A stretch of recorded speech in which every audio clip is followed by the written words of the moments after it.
नमस्ते बच्चों, कैसे हैं आप सब। तो आपकी पुस्तक हिंदी व्याकरण बाय ब्रेन रूट सीरीज से हम करेंगे पाठ संख्या 7 और पाठ संख्या 7 है वचन।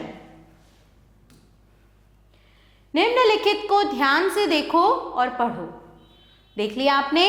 चलिए। चिड़िया उड़ रही है, चिड़िया उड़ रही हैं। बच्चा खेल रहा है, बच्चे खेल रहे हैं। उपयुक्त वाक्यों में आए शब्दों चिड़िया और बच्चा से उनकी एक संख्या का कि वो एक है, जबकि चिड़िया और बच्चे से उनकी एक से अधिक संख्या का बोध हो रहा है। व्याकरण में इसी संख्या को वचन कहते हैं। शब्द का जो रूप संज्ञा की संख्या का बोध कराता है उसे वचन कहते हैं। ठीक है बच्चों, चलिए आगे चलें। वचन के दो भेद होते हैं, एक वचन तथा बहुवचन। अब एक वचन क्या है? जो शब्द रूप एक प्राणी या वस्तु का बोध कराता है, जिस शब्द से हमें ये पता चले कि प्राणी एक है या नहीं, वस्तु एक है या नहीं, वह एक वचन में होता है। जैसे लकड़ी, नदी, गेंद आदि। अब बहुवचन देखेंगे। जो शब्द रूप एक से अधिक प्राणियों अथवा वस्तुओं का बोध कराता है वह बहुवचन में होता है। जैसे लड़कियां, नदियां, चूहे आदि। एक वचन से बहुवचन बनाने के नियम। शब्दों को एक वचन से बहुवचन कई प्रकार से बनाया जाता है।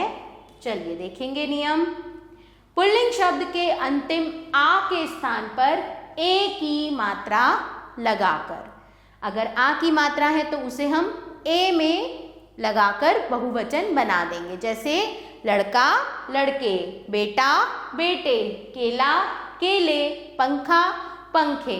स्त्रीलिंग शब्दों के अंतिम अ के स्थान पर ए की मात्रा लगाकर, जैसे गाय, गायें, बात, बातें, पुस्तक, पुस्तकें, रात, रातें। स्त्रीलिंग शब्दों के अंतिम आ की मात्रा के आगे ए जोड़कर, जैसे बाला, बालाएं, सभा, सभाएं, माता, माताएं, कन्या, कन्याएं।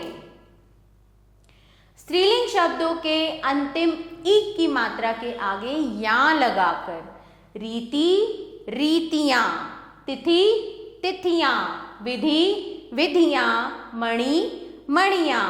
स्त्रीलिंग शब्दों के अंतिम ई को ई करके तथा अंत में या जोड़कर, जैसे दासी, दासियां, स्त्री, स्त्रियां, लकड़ी, लकड़ियां, तितली, तितलियां। कुछ शब्द सदैव एक वचन में प्रयुक्त होते हैं, ध्यान दें इस पर। जैसे दूध, पानी, तेल, वर्षा आदि, इनका बहुवचन नहीं बनता।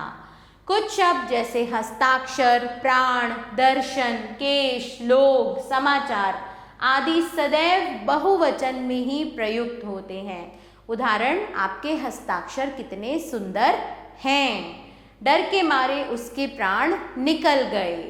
वाक्यों में बहुवचन का प्रयोग आदर भाव प्रकट करने के लिए एक वचन के साथ भी बहुवचन का प्रयोग किया जाता है। जैसे कि पिताजी पत्र लिख रहे हैं। अब पिताजी तो एक ही हैं, लेकिन हमें आदर भाव देना है तो हम बहुवचन का प्रयोग कर रहे हैं। ये मेरी माताजी हैं। आगे चलते हैं। बहुवचन का प्रयोग करते समय संज्ञा और क्रिया दोनों का रूप बदलता है। जैसे लड़का भाग रहा है तो लड़के भाग रहे हैं। बकरी चर रही है, बकरियां चर रही हैं। कभी कभी बहुवचन में संज्ञा का रूप अपरिवर्तित रहता है। जैसे शेर दहाड़ रहा है, शेर दहाड़ रहे हैं। तो सिर्फ किस में परिवर्तन आ गया? क्रिया में परिवर्तन आ गया। ठीक है, चलिए बच्चों, निम्नलिखित प्रश्नों के उत्तर लिखो। वचन की परिभाषा दो। शब्द के जिस रूप से संज्ञा की संख्या का पता चलता है उसे वचन कहते हैं। वचन के भेदों के नाम बताओ और उनकी परिभाषा दो। सदैव एक वचन में प्रयुक्त होने वाले शब्दों के 3 उदाहरण दो।